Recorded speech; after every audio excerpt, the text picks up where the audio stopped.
handa natin ating mga puso at isipan para sa mensahe natin Panginoon ay babahagi sa atin ngayon ng ating pastor. Tawagin natin ating pastor. The member says, Amen. Amen. Mga simangot mga quiet. Karang may pinapanggalitan natin dito eh. Dito po tayo sa ating Bible. Salamat po quiet. Dito po tayo sa ating Bible. Ulit natin ating Bible sa Genesis chapter 1. Genesis chapter 1, verse 11 and 12. Genesis chapter 1, 11 and 12. Dalawang talata lang po ang ating pong babasahin. Sa 11 and 12. At sabay-sabay natin basahin ng Genesis chapter 1, verse 11 and 12. Go!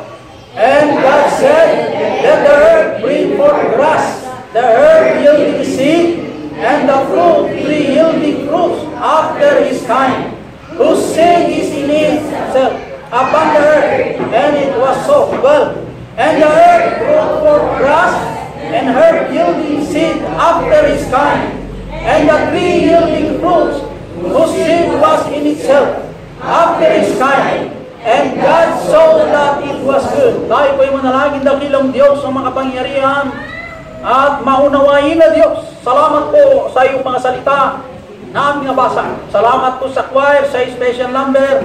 Ganon din po, Father, sa lahat na nandito ngayon. Salamat po sa mga kapatiran na nasa ibang bansa. Sa Norway, under kay Sister Karen. At ganon din po, Diyos, sa kanyang pamilya. At ganon din po, Diyos, na we pray, Sister Remy, at ganoon din po kay Sister Joyce sa Portugal. I pray din, Father, na nawan na sa mabuting kalagayan po sila. Ganoon din po sa Singapore, under kay Sister Arjuline, Brother Richard. Ganoon din po, Diyos, sa Hong Kong. Dalahin ko, Panginoon, na bindisyonan mo ang bawat nandoon o saan man lupalong sanlibutan. Dahil ikaw na Diyos ay maunawain sa lahat ng panahon, na ikaw po magbigay sa kanila encouragement. Ganun din po, Diyos, na nandito po sa church na nakatin ngayon. I pray, O God, to challenge them by thy word and help thy servant. I am a man of nothing without thee, Father. Please empower thy servant, O great God. Lain ko, Diyos, patawarin mo kami, Ama, sa aming mga nagawang kasalanan. And Jesus Christ, I pray. Amen. Lahat po magsiupo.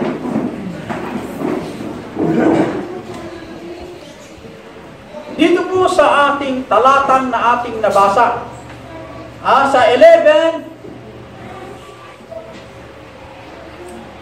and 12. And God said, let the earth bring forth grass. Binanggit ng banal na kasulatan na tinutukoy po yung damo o grass. Yung grass na yon, hindi mo pwedeng magbunga na ibang bunga kung hindi rin grass. Diba? Pero iniutos ng Diyos na sila po ay magdadami o mag-multiply. Dito po sa 11, let the earth bring forth grass, the herb yielding seed. Binanggit naman yung word yielding.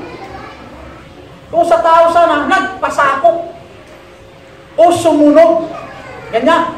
Kung ang mga butil sa lupa o yung mga bagay na mayroon sa lupa, katulad yung grass, ay meron po silang pagsunog o pagpasakop. Yung pong gusto ng lupa na mangyari sa kanila, mayroon pong pagbubunga. Kung ang mga bagay na ito, ang mga halaman ay mayroon pong pagbubunga na ayon sa kanilang wangis. Hindi mo pwedeng magbunga ang damo na ang kanyang ipapanganak ay isang kambing na ayon sa kanya pong wangis. Ganon din po sa kambing. Magkaroon ng multiplication ng kambing, pero kambing pa rin ang kanyang imumultiply. Ganon din po sa mga baka. Ano man po ang mayroon sa lupa na itinanim, katulad ng mangga, ay ang mga mangga po ay magbubunga rin na ayon sa mangga, kanilang wangis. Ang mga anak ng Diyos ay magbubunga rin ang isang, yung mga katulad natin, hindi mo pwede hindi manganganak si Mrs. na ayon sa wangis ng baka. Meron ba gano'n? Wala naman eh. Siyempre sa ayon sa ating mga wangis. Pagdating naman sa spiritual bilang anak ng Diyos, ay magbubunga rin tayo na ayon sa wangis ng spiritual. Iyon po ang wala sa mga anak ng Diyos. Yung pagbubunga, spiritual fruits. Ha? Pumunta ka sa mahirap. Karamihan sa mga mahirap, ang anak nila ay 10, 15, 18. Pero sa mayayaman, ang kanilang anak ay 2, 1, 4. Bakit gano'n? Kayo na pong mag-judge yan. Bakit gano'n? Alam ni Brother Friend yun eh. Kasi noon kasi walang TV, ganyan. Kahit sa mga yung mayayaman. Maraming libangan. Pero mas maganda at mahirap kasi wala siyang alam na hahanapin kung misis niya. Ang mayaman, maghanap ng pangalawang misis, pangatlong misis. Na hindi naman, isang pamilya. Bawat pamilya. Pero hindi yan ang gusto ng Diyos. Gusto niyang tumbukin ng pagbubunga. Yung pagbubunga po dito, according to God's ways. Hindi pa according to human ways. Yung ways, yung pong pamaraan ng Diyos. And the earth brought forth grass, and herb yielding seed after his kind, and the tree yielding fruits, whose seed was in itself after his kind, and God saw that it was good. Kung ang pagbubunga na ayon sa gusto ng Diyos na pamaraan, it is good or it was good, said the Lord. Kasi kung pag siyang nagplano, ang pamaraan ng Diyos ay yung gusto ng Diyos na klaseng bunga, mayroon po sa grass, ay maganda sa Diyos. Ang pangingin ng Diyos. Mas higit, mas maganda sa mga anak ng Diyos magbunga physically, magbunga pa spiritually. Ang kulang sa atin po, yung spiritual fruits. The work of the Holy Spirit and the fruits are in a different ways. Magkaiba po yung bunga ng spiritual fruits at saka yung physical fruits. Physical fruits na ayon sa flesh, spiritual fruits na ayon sa God's ways. Magkaiba po mga kapatid. That is a big problem kung bakit ang mga anak ng Diyos hindi nagbubunga. The work of the Holy Spirit is the result of the Spirit active ministry. Kung tayo po ay ligtas na totoo, yung banal na Espiritu na mayroon po tayo, ay titira dito sa katawang ito, hanggat hindi tayo mabawian ng buhay. Nasa atin po yung ministry ng Holy Spirit. Pero the work of the Holy Spirit is the outcome of the indwelling. Yung pong bunga ng katawang ito, yun po ang outcome. Outcome ng pagtira ng banal na Espiritu Santo. Pagtira niya sa atin, mayroon pong bunga.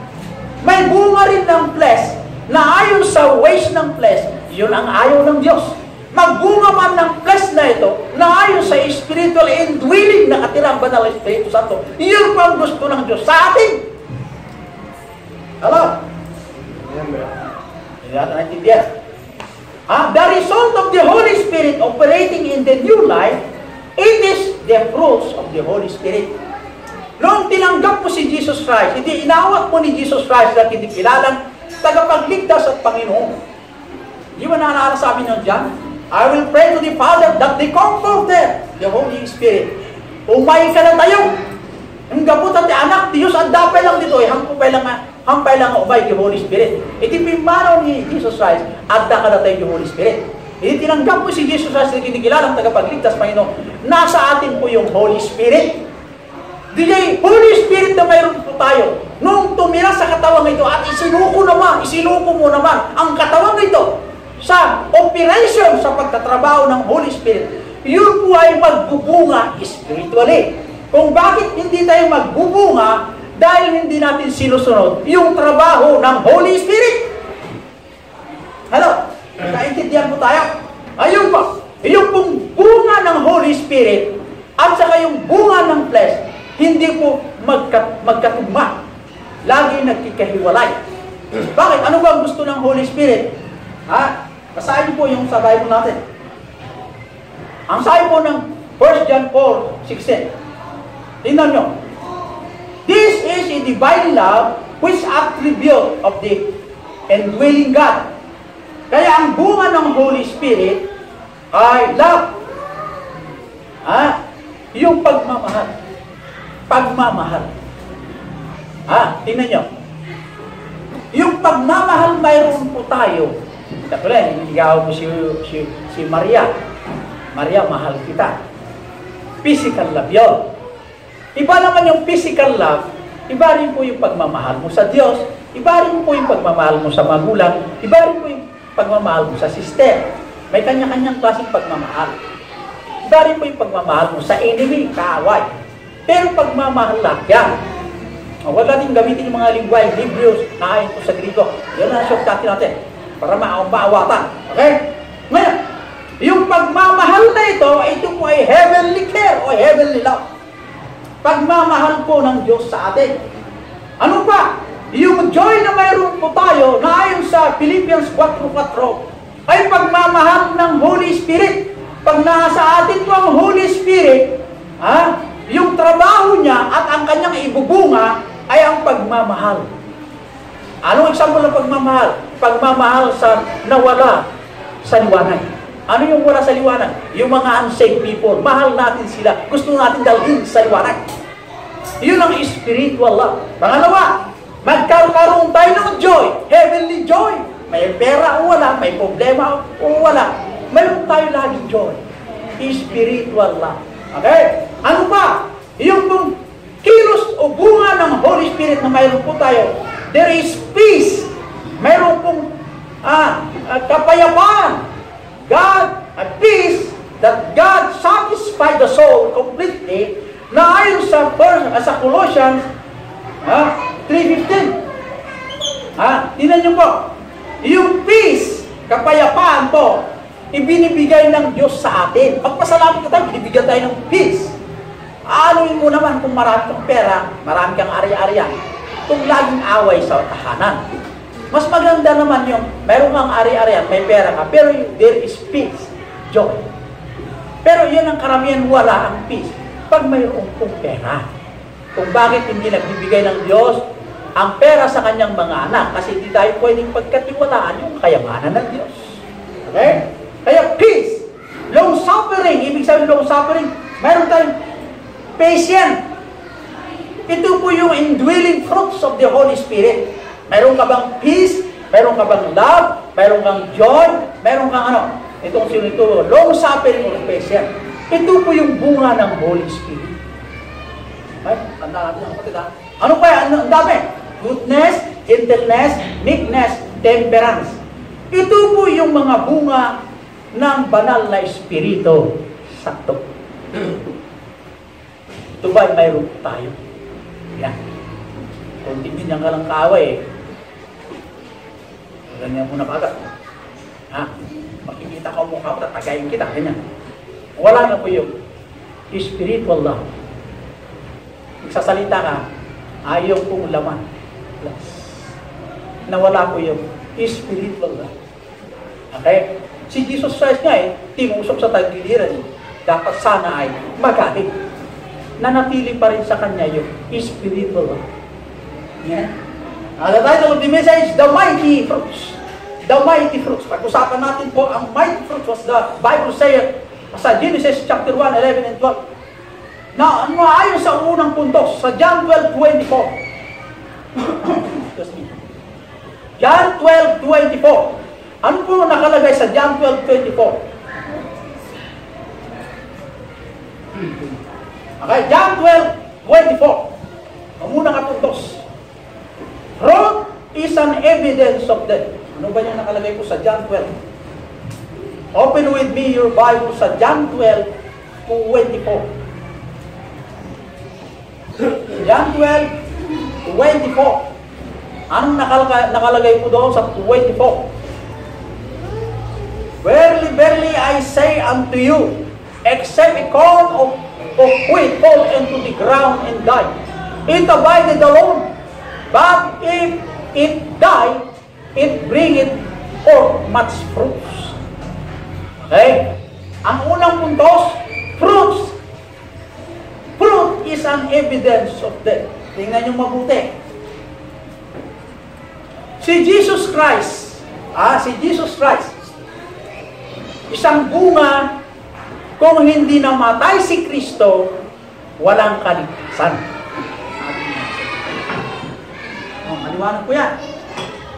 Yung pong butil, o isa pong katiting, o isang piraso ng mais, seed.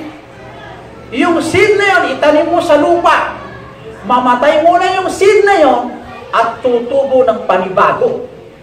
Pag nagbunga yan, hindi lang po 50 ang bunga niyan.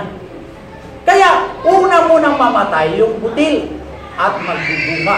Sa spiritual side naman, yung nangyari sa Panginoong Jesus Christ, nung namatay si Jesus Christ, nagbunga ng maraming naligtas.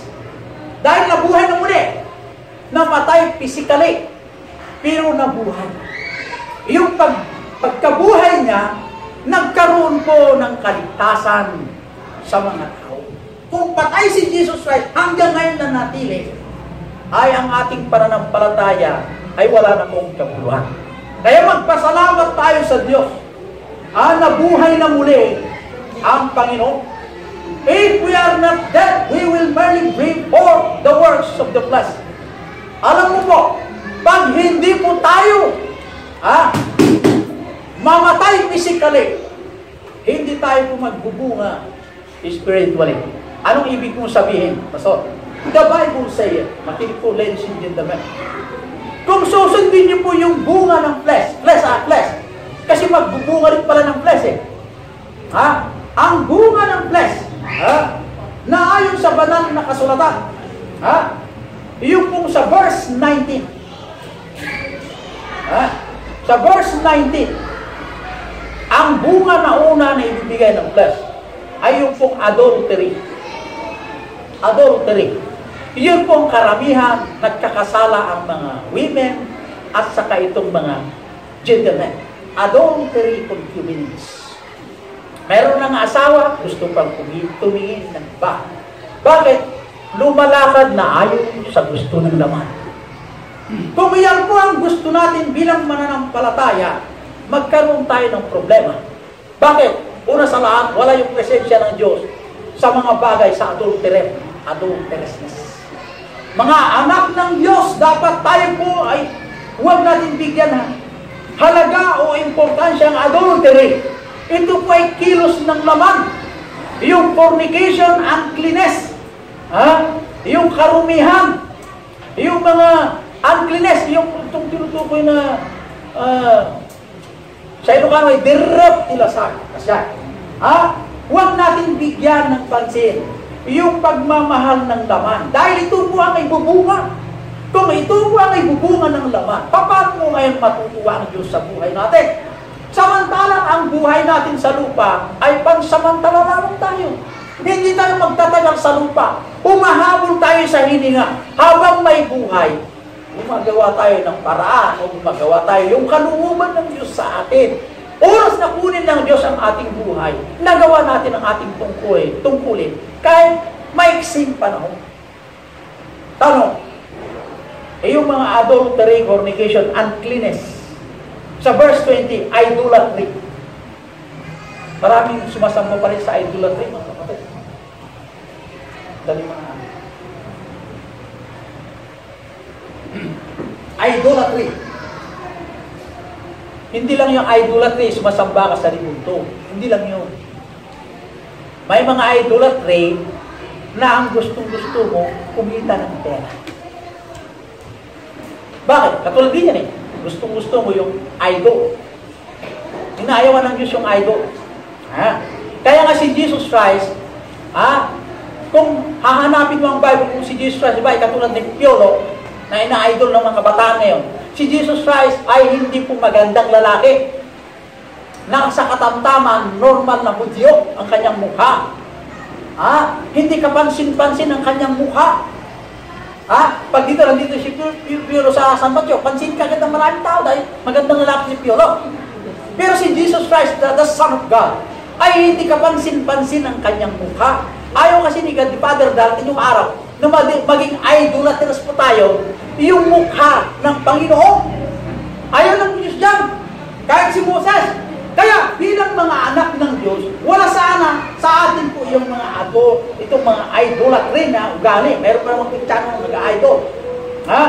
Yung witchcraft. Ano yung witchcraft? Panaganito, yung naniwala na may aswang-aswang. Tanggalin natin yung gura, yung hatred. Yung mga ring-ringgor di panagbiag. Im-imon kin panagpungpungtok. Heresies. Marami pong mga bagay na dapat natin tanggalin na ito ay ugali ng laman. Kung ang Kristiyano ay managpungtok, ay yun po ay ugali po ng laman. Ugali po ng bless. Huwag natin bigyan yung managpungpungtok na ugali. Nung agungit kayo ko lang si Biblia, hang kayo kumangarod ng baso. Hello? Mga binata, pag mandigo kayo, pag panahon na gusto nyo mag-asawa. Ay kung hindi ko mag-asawa, mandigaw. Ay, anong naggamit mo mandigaw? Itong mga nanay, dalhin natin ng mga anak sa paanan ng Diyos. Kaysa itong mga bagay na invayin, murderers, drunkenness, yung mga apal, mamapatay, mamartig na tao, mayroon pa rin mamartig ngayon hanggang ngayon. Tanggalin nyo yung galing mamartig. Ano yung mamartig? Drunkenness. Kung gusto nyo kung maging mamartig ka spiritual, pintas pa yun. Kaysa yung mamartig itiwine. Amen? Kung gusto nyo kung nainuman nyo ako mamartig spiritual, may ganito. Ganito ulit ito. Spiritual na wine. Yeah. Amen? Bakit walang mag-init? Yung Coty Red Hawks. Pumunta kayo ito. Mag-inuman tayo. Fruit is an evidence of that. Kaya, paano ka ngayon magkaroon ng bunga spiritually kung hindi mo patayin yung ugali ng laman? Mahalaga ang mga karakter ng mga anak ng Diyos, patayin muna natin ang laman. Magpasalamat tayo sa Diyos. Ang sabi ni Kristo, tinapos ko na ang problema ng mananampalataya. Kung problema mo ako na ginaharap natin ng problema, katulad po yung ugali ng laman, tinapos na ni Kristo sa krus ng Kalbaryo, yung ugali ng mga idolaters, tinapos niya yan. Kung lamang ang mga anak ng Diyos nakasuko sa buhay ng Panginoon, wala, hindi tayo magbubunga, lahat magbubunga. Bakit hindi tayo magbunga? Kasi masusunod pa rin ang gusto ng laman. Paano masabi yan? Nasa Bible naman yan. Hindi galing sa aking kuro-kuro o ano man po yung knowledge na natagpuan ko sa mga libro. Kundi nasa banal na kasulatan ng Diyos ang pinag-uutos sa bawat anak ng Diyos ang dapat natin gawin. Are you with me? Dahil maliwanag po na patayin natin the old man. Ang papatay ang Panginoon ang papatay. Kung isusuko mo sa Diyos yung mga bagay, yung galing ng laban. Hindi natin sinusuko yung gusto natin Isuko mo yung gusto mo upang yung gusto ng Diyos ang masunod sa buhay natin magbunga ka spiritually. First fruit pala, magbunga ka. Ayaw ba magbunga spiritually? Mamatay tayo sa lupa. Pero tayo bunga to. Mag-ipon ka sa kayamanan sa lupa. Wala ka naman doon. Di wala. Sayang lang yun. Bakit? Yung kayamanan mayroon sa lupa na bunga mo, pansamantala, doon, eternal. Walang hanggang na naipon doon sa langit. Bakit yun? Mangarap pa rin lang. Mangarap pa yung 2 puntos. Yayaman ka sa lupa. Higit sa lahat, yayaman ka sa langit. Yung relasyon mo sa Diyos, mayaman. Yung buhay mo sa lupa, mayaman din. Bakit? Hindi ko pabayaan ang aking mga anak. Ibigay ko kayamanan ko. Kung tayo pagkatiwalaan, yung kayamanan mayroon sa Diyos. Amen? Maraming mga kapatid na hindi pa rin giver. Dumudukot. Bigay ng 20, okay na. Pero alam na Diyos, pagdating sa listahan, ililista ng Diyos yung income mo. Bilhin ko na. Ikaw ngayon, friend, ang income mo sa 6 month, ani mo. Kumita ka ng 10,000. Example lang. Ngayon, dinukot mo ang 2,000. Ibinusa mo. At isinagbit mo lang yung kita mo. Sa totoo lang, hindi kailangan ng Diyos ang yung ating pinagpawisan.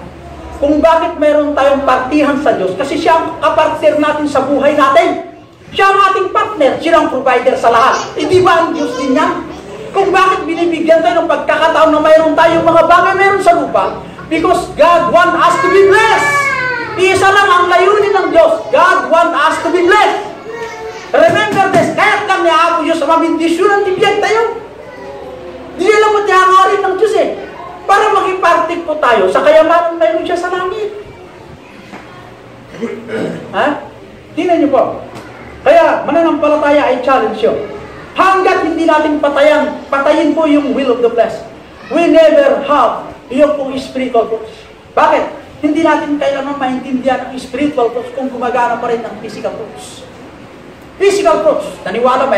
Aliyah. Naniwala dati kunada nga, yung kunada nga ba? Mangkukulam.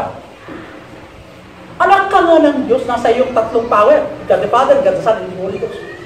Sino ang pwedeng tumapos sa iyo? Hawak ka ngayon eh, may kapangyarihan. Hawak ng Diyos ang si Lucifer. Hawak ng Diyos yung lahat ng gumagala-gala dyan. Wala pa naman, mas higit makapangyarihan kay Lucifer maliban sa Diyos. Mayroon pang mas makapangyarihan sa Diyos na yung mong tatalo sa Diyos. Yung mga aswang. Mayroon pa rin Kristiyano na mayroon sa kanyang paniniwala, mayroong aswang, mangkukulam. Christian should abound in fruits as he is rooted and grounded in Christ. Ayon sa Ephesians 3:17-18. Ang mga Kristiyano na anak ng Diyos, kailangan kumarimam tayo ngayon munag kini Kristo.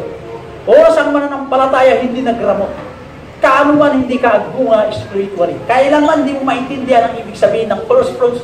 Hindi mo maintindihan ang offering. Hindi mo maintindihan ang tithes. Bakit? Yung mga bagay na ito ay pinagpaguran ng pawis. Hindi pa hinihingi ang Diyos. Yung dugo ang lalabas sa iyo. Hindi pa hinihingi sa atin ng Diyos. Ang gifto ng Diyos sa atin, maging tapat ka lamang, maging faithful ka, buong puso, ibigay mo sa akin. Ay yung Holy Spirit na operation niya sa atin. Yun ang gusto ng Diyos operate sa atin. Yun lang ang hinihingi ng Diyos sa atin, ang ating katapatan na. Ang problema sa atin, hindi natin ibinibigay ang lahat, mayroon po tayo.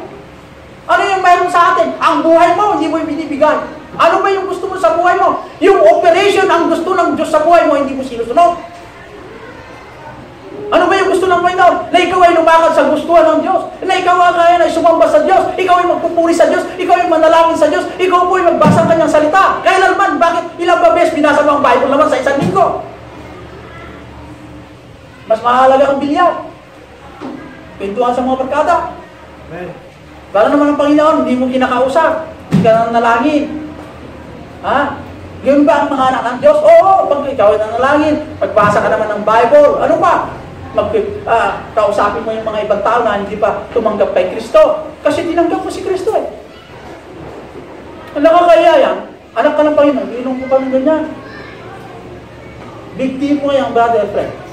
Inom ka ganyan. Bakit mo ka? Big deal natin. Mukhang talo. Gusto mo big deal natin? Nako, delikado na ito. Kawawa ako, basta bigtin mo ako. Bigtin na kung lang ako nandun nasa Bible. Bigtin nyo nga yung mga uminom ng anak. Di sila naiiyak. Ay, anak ko ang mga yan. Tinubos ko sa bundok ng Kalbaryo, kayo ng buhay. The Holy Spirit indwelling them. Ay, ito kanya pa rin hinahanap. Hindi yung aking salita. Hindi manalangin sa akin. Ano ba hinahanap nila? Worldly pleasure. Nasaan yung gusto lang Diyos sa ating buhay? We are disobedient child of God. Kaya tayo magbabago. Pagpatay na tayo, magbago na tayo ngayon kasi anak tayo ng Diyos. The old man should be dead. The new man will be alive in us. The Bible says, nagliwanag naman ng Bible. Ano ba ang pasihan natin para tayo maging masunurin sa Diyos? Hindi lang pwede yung mga libro ng sanlibutan, libro ni Hitler, libro itong mga magagaling na namatay na. Hindi pwede niya ang pasihan natin. It should be the living God. Kailan tayo magbabago ng kapatid? Huwag pa tayo magbuhay spiritually. Kailan ba? Kailan? Sa John 15 verse 2. Pangalawang puntos. Fruits is necessary. Mahalaga ang pagbubunga. The only reason for our existence here Because God wants us to be used in the ministry. The fruitless cannot now enjoy the privilege of the fruitful because, tingnan mo, maraming Kristiyano hindi nagbubunga. Bakit? Ang ibig sabihin pagbubunga, dalawang klase pagbubunga. Physical na pagbubunga, spiritual na bunga. Ang gusto ng Diyos sa atin, yung spiritual fruits. Yung physical na bunga naman, ikaw ay ginagamit ng Panginoon, nag-invite ng tao, dalawang ito, naligtas. Ang iyong puso ay yung friends mo, marating nila si Kristo, makilala nila si Kristo. Kaya mga yung mga bisita po namin, ang nag-invite sa'yo, pinag-pray ka, na sana makilala ang classmate ko ito, o kilala o kaibigan, na si Jesus Christ ang lamang paraan para tayo maligtas, hindi relihiyon. Mahirap lang sabihin sa kapwa kaibigan natin yan. Tayo po'y mahihain. We join them. Kaya I challenge you members. Kung hindi tayo magbunga, the Lord Jesus Christ is waiting for true fruits for our life. Waiting, naghihintay yung totoong bunga sa ating buhay.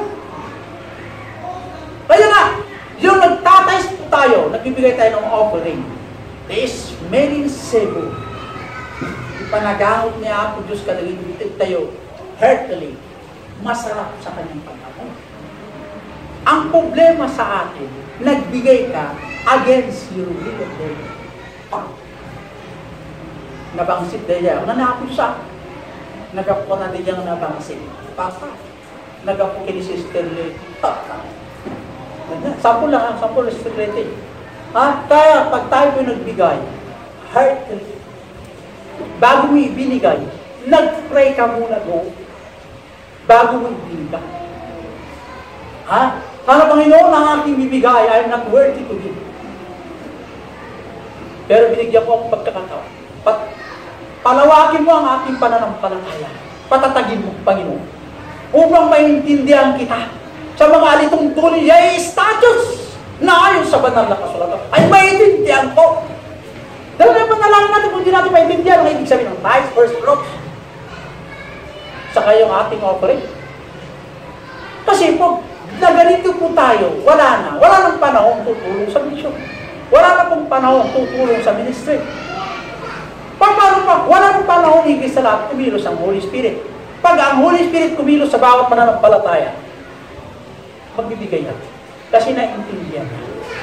Pero kung bakit hindi nagbibigay, the work of thiefless, idolaters, sakim sa pera, makasarili, kim-kim, galit, pungtok, atong asawa, magmarteg. Sabihin natin kaya thiefless. Na magmarteg ka, ay kaya mo kayo timangteg. Mamangtidak palagi, ayaw na. Hindi ba may dati arak eh. Nakairong tarang, atulog ako. Usal-sudin mo, muna tayo ka nga. Okay, di ba, nakayong magtara. Mayat ko man natay tayo, awan di subar mo biyak. Nagdapay mo kayo subar mo biyak. Kasama mo lang din ang pabulot di biyak. Hindi sudah tayo. O, nakaring ka, namamartay. Well, Panginoon, pinabulugan natin biyak, saan mo ginamit? Panginoon, kasawahin mo na ako. Pwede mabuhay mo ba ako? Pero wala na, matay ka na ngayon. Doon ka sa impyerno. Tinulong mo ni Kristo, Panginoon. O, wala ka na ni Lord. Sabi po ng Bible, iiyak po yung walang matangkat na Lord. Patulog-tulog. Net, yung natutulog. Kasambungan, walang tulugan. Pamilyar, walang tulugan. Sa baraha, walang tulugan. Pero magaling salita ng Diyos eh. Dito ka, kanila yun, natutulog kapatid. Alam niyo mga kapatid. Alam niyo. For the last. Matthew 12:23. Fruits, efforts, identification. Yung bunga, kaya na identify kung sino ka. Kung yung tao payat magbibigay, alam mo na. Bakit? Kumikilos ng laman. Managpuktok dating na tao. Managpuktok na imot. Hana naimot, hana spiritually mature, hana kimali, di pamati na kini Kristo, di pamati na agwa-dwa. So nga, dapat lang umaawit yung agwa-dwa. Agwa-dwa, ingkan. Yung mga ganyan, matatanda, kalimutan mo yung gano'n. Pag tayo po ay aaway, praise God! Praise God! Gano'n na. Kaya, I challenge you members. Ang tao, kung totoo ay faithful yan, pagbubunga yan sa magitan ng kanya pong giving. Marami akong nakikita walang pangalan sa listahan. Ibig sabihin, hindi nagbibigay yan. Nagbibigay man barya. Yan ang kasakulan. Ibig sabihin, panghuli ang Panginoon. Pag ganyan ang ating kaisipan, manalangin ka na maintindihan mo ang kahulugan ng ibig. Hindi natin naiintindihan ang kahulugan ng tithes, offering, mission offering, to support the work of the ministry of the world. Hindi mo maintindihan. Sana huwag tayo malagutan na hindi natin naiintindihan. Mas maganda yung maintindihan natin bago tayo malagutan. Amen? Mayroon kasing dalawang hindi makaintindi. Meron yung gusto niyang intindihin, pero hindi naiintindihan. Meron yung naintindihan niya, pero ayaw niyang intindihin. Meron ganoon Ang Kristiyano dalawa May Kristiyano na bingi-bingi pero alam niya, ibig sabihin from the mind, hindi dito nagramot. Ang gusto ng Panginoon sa bawat isa, magramot tayo kay Kristo. Bakit? Lahat naman ating binibigay. Agsublimot din niya. Nagbigay kayo 100, bakit hindi mo balik yun? Kung hindi mo balik, huwag ka na magbigay. Kasi hindi mo balik. Pero kung sabi ng Bible, ibabalik ko, sabi naman ito I will open the windows of heaven. Sa atin kasi kulang ng pananampalataya. We want to move, we want to work, we want to do our own ways. Sabi ng Panginoon, no, you should do my ways, sabi ng Diyos. Yung gusto niya. At kung gusto niyang masunod sa atin, mapuri ang Diyos, the blessing will come. Amen? Amen. Are you with me? Amen. Kaya I challenge you in verse 2 the last. Walang katalunan ang masunurin. Pag ikaw ay disobedient, lagi kang talo. Wala akong panalo sa laging disobedient. Lagi talo. Panalo ka sa oras. Pero talo ka 20 hours. Hindi mas maganda yung panalo. Mas marami ang panalo. Laging panalo ang nakay Kristo. Bakit? Tatlo ang meron sa atin. Wala akong tatalo sa atin kung lamang tayo po'y maging obedient. Hindi tayo mahihirapan sa ating buhay kung tayo lamang maging obedient. Magkakaroon tayo maging mahirap ang physical na buhay dahil disobedient pa rin tayo.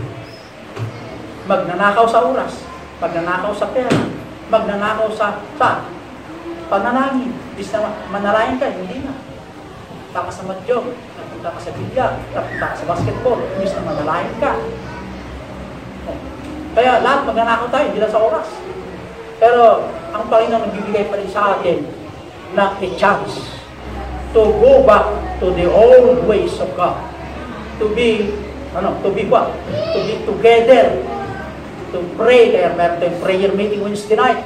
Meron tayong service alas 3. Pagdating sa alas 3, yung attendance natin ngayon, kukunti ang dumadalo. Dahil maraming reason yung umayaw. Pag gusto, may remedy. Tama yan? Related. Wala pa naman lumakad mula dito hanggang sa bagong sikat. Meron bang lumakad doon? Sige nga. Lumakad ako pa sa alas 6 ako. Kaya dumating ako alas 7 dito. Di maganda yun, saludo ako din lang. Wala pa naman Puro tricycle. Meron naman tricycle. Kaya lang problema, mayroon tayong tricycle, hindi naman ginagamit. Kaya, there is no reason for us to excuse ourselves. Kung sana dahil sa akin, ay kahit hindi kayo pupunta. Pero dahil sa Panginoon naman ang pagpunta natin dito. Kaya ang sabi mo ng Biblia, ito dapat ang bawat mananampalataya matagpuan sa bawat isa ang ating faithfulness sa Panginoon. Kaya ikaw faithful, mayroon kang mararating. Amen? Kasi may pangako Faithful ka, I will bless thee, say it. Kung unfaithful ka, I will chastise thee. O yan, gusto mo, faithful or unfaithful? Nasa atin ba yun? Tayo may manalangin o God Almighty. Salamat o Diyos sa mensahe na pinarating mo sa amin. sa katapatan ng pagbubunga spiritually, ay dapat kami kumilos, Ama. Dahil gusto mo kami po ay magbunga. Pero patawarin niyo kami, Ama, dahil sa kakulangan, sa pagkaalam ng inyong salita. Dalangin ko po, Diyos, na i-encourage mo ang bawat sa mamuhay na ayon sa iyong kalooban, na ayon sa iyong gusto, na ayon sa iyong pamamaraan, na hindi kami mabubuhay na ayon sa laman. Dalangin ko, Diyos, ng bawat nakinig ko ng mensahe, na naunawaan po nila ang bunga, spiritual fruits, physical fruits. Ganon din po, Diyos, sa gusto ng laman, na ayaw mo, Diyos, sa bawat mananampalataya.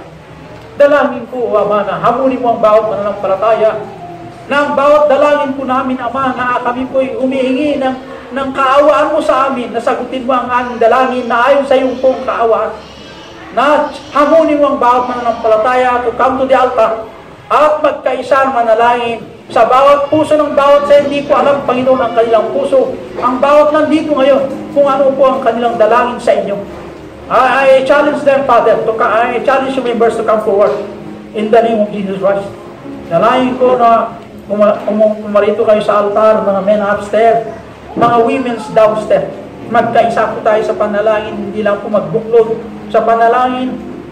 Tayo po ay buong puso na kausapin ng Diyos, na ipanalangin natin ang bawat sa ganito po mga kapatid na nasa ibang bansa. Na sila po ay kanilang maintindihan ng mensahe, ang kahalagaan na maging mature spiritually, upang tayo po ay manatili sa digmaan, pansanlibutan, na ito po ay dapat natin pagwagian, na iyon ang pangako ng Panginoon na tayo po ay nagwagi na tayo po ay dapat magiging obedient sa Lord.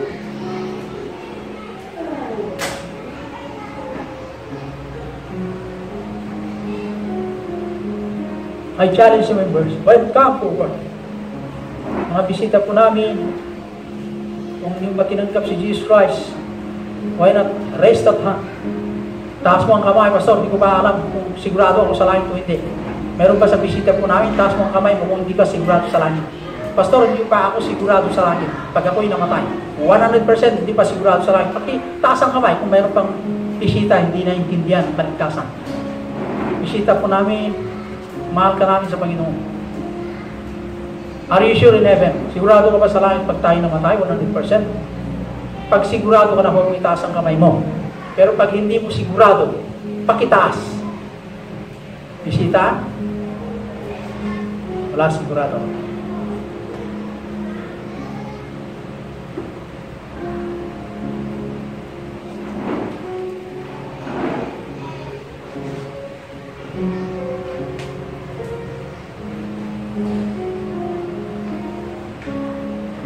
Oh, Panginoon. Panginoon ng Israel, Panginoon ngayon, Panginoon sa darating na panahon. Ikaw na Diyos na mahal namin, hindi nagbabago. O Diyos ko, patawarin niyo kami, Ama, sa aming mga nagawang kasalanan. Na iyon po, O Diyos, naghahadlang sa amin sa mga pagpapala o yung mga bagay na aming hinihingi bawat isa. Dahil po yung kasalanan, mayroon kami na yung pong natagpuan. Patawarin niyo po kami at dagdagan mo pa by the grace and mercy ang aming pananampalataya.